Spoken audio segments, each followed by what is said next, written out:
Hello, welcome to Online Guru, and today we are going to discuss about respiration. Before getting into the respiration topic, we will just have an outline about nutrition, digestion, and how respiration happens. Already we have discussed that nutrition is a process by which the organism intake the food for obtaining energy. Now the organism has intaken the food and thereby the food has to provide energy to the organism. How this conversion of food to energy takes place? We have already discussed in digestion process that carbohydrate, proteins and fats get converted to simple form of nutrients, and this simple form of nutrients provide energy. So now what happens, as we have discussed already, food is broken down to simple form and made available to all parts of the body, and for this it takes place lot of chemical reaction require, and the most common type of chemical reaction that takes place is oxidizing and reducing reaction. For this reaction, so all these oxidizing and reducing reaction to take place to give energy, and these things happens within the cell, and thereby we call it as cellular respiration. So what is cellular respiration? It is a process by which the intaken food gives energy and it happens in the cell, so it is called as cellular respiration. For this respiration process to happen, either it acquires oxygen and called as aerobic respiration, or it can happen in the absence of oxygen and thereby it is called as anaerobic respiration. Let me just give a small outline. Nutrition, as we discussed already, is a process where the organism obtains energy from the food. So how this energy is obtained? The food is converted to simple form till digestion process. From digestion, it has to give energy. The digested food particle, the simple form of nutrient like glucose, amino acid and fatty acid has to give energy, and this kind of conversion of simple form of nutrients to give energy takes place in the cell, and thereby it is called as cellular respiration. And for this it acquires oxygen. It is called as aerobic respiration, taking place in the presence of oxygen. In the absence of oxygen we call it as anaerobic respiration. And now we will just get into the respiration process. Now I have intaken my food. All my food is reaching the stomach, and thereby what happens, it is converted to simple form like glucose, amino acid, fatty acid and glycerol from carbohydrate, proteins and fats. Now this food has to give energy. Now I'll just give a small recall that in small intestine we have just made a mention that all the simple form of food is absorbed through villi, and this villi is covered with blood vessel, and this blood vessel is used to transport all the nutrients from small intestine to the cell of the other cells of the body. Now all these substances will go to other cells of the body, and here what happens, a cell will contain cytoplasm and other organelle present in it, which we have already discussed or we have learnt in the lower classes. That always a cell contains cytoplasm which covers the major part, and thereby it has the nucleus followed by the cell organelles which covers the cytoplasm. Now this glucose, amino acid, fatty acid and glycerol all reaches the cytoplasm. Now what happens? Let us first discuss only about glucose. Now this glucose is converted to pyruvate, and the process of conversion of glucose to pyruvate is called as glycolysis. Why it is called as glycolysis means, lysis means breakdown of glucose. Glyco is for glucose, and this conversion takes place in cytoplasm.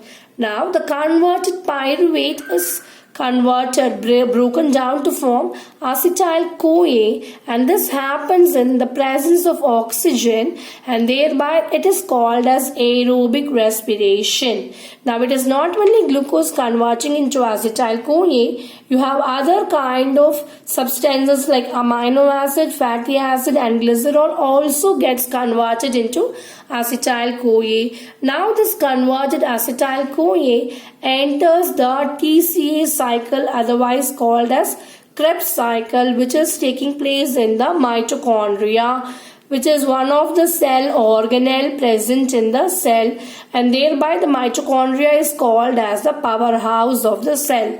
Now this acetyl-CoA converted from glucose, amino acid and fatty acid all enters TCA cycle and finally result in the product called as carbon dioxide, water, and result in the production of energy.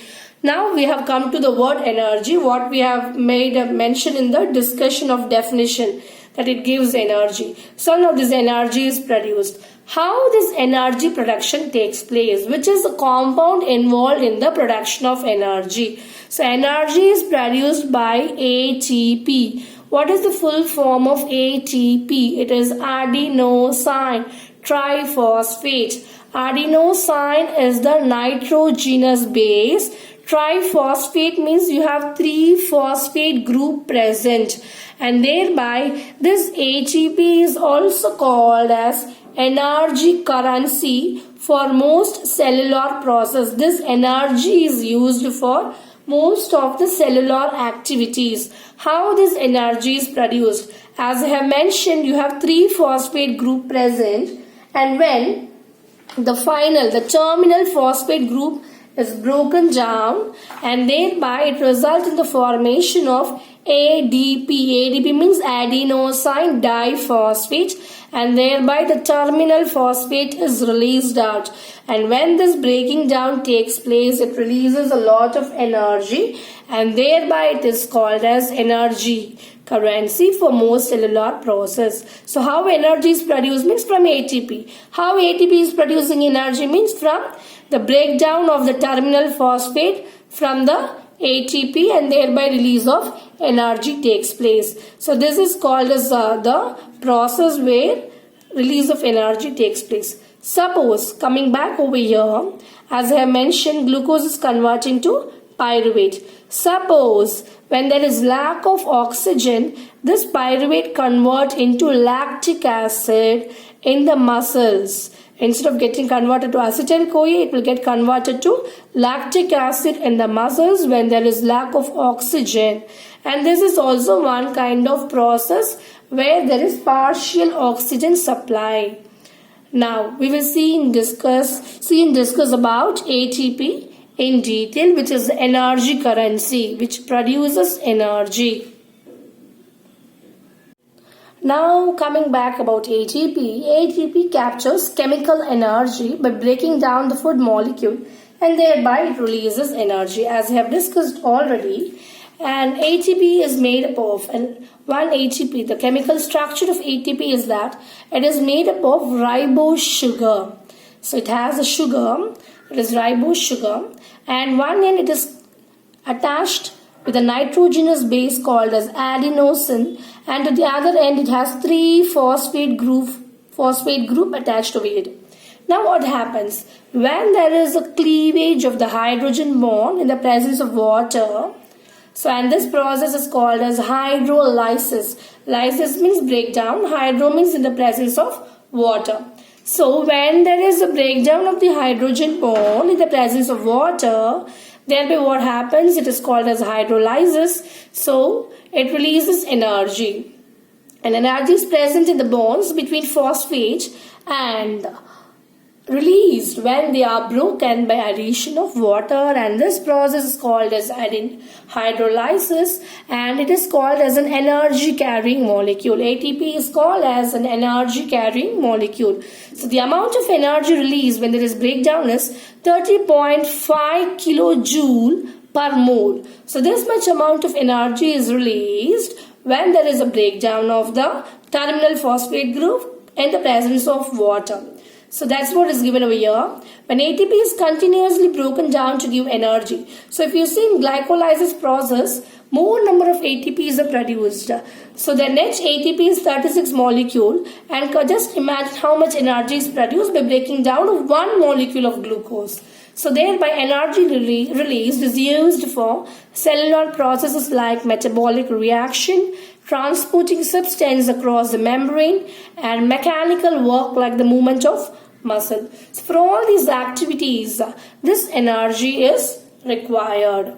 And ATP synthase is the enzyme which produces ATP from ADP and PI. As we have seen, the breakdown takes place. Again, it is getting recycled by combination of ADP with the other phosphorus group or the phosphate group, and thereby it results in the formation of ATP. For this, it requires the enzyme called as ATP synthase.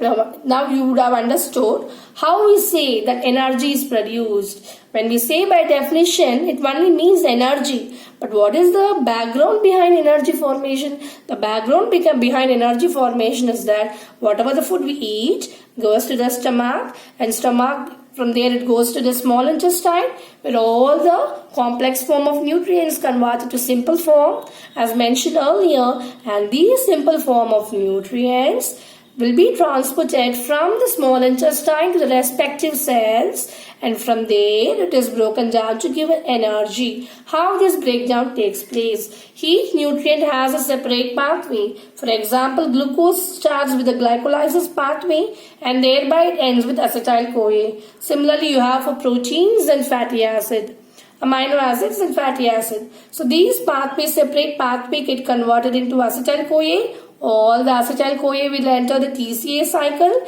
and TCA cycle will result in the formation of carbon dioxide, water and energy. Energy will be in the form of ATP. This ATP will be broken down in the presence of water, where the final phosphate group is released out.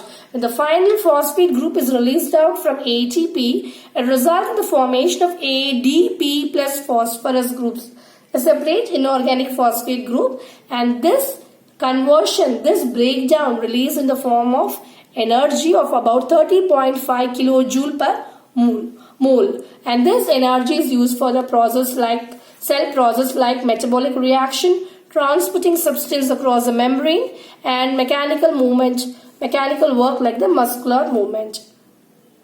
And coming to the other form of respiration called as anaerobic respiration, where it converts all the nutrients and results in formation of energy, where it does not require oxygen, and thus in the absence of oxygen, and thereby it is called as anaerobic respiration, and it happens in yeast and results in the formation of ethanol and carbon dioxide. And comparatively, the amount of energy released will be lesser in anaerobic respiration while comparing with that of the aerobic respiration. So this is an overall outline of respiration, and next we will discuss about respiration in plants and respiration in human beings in detail.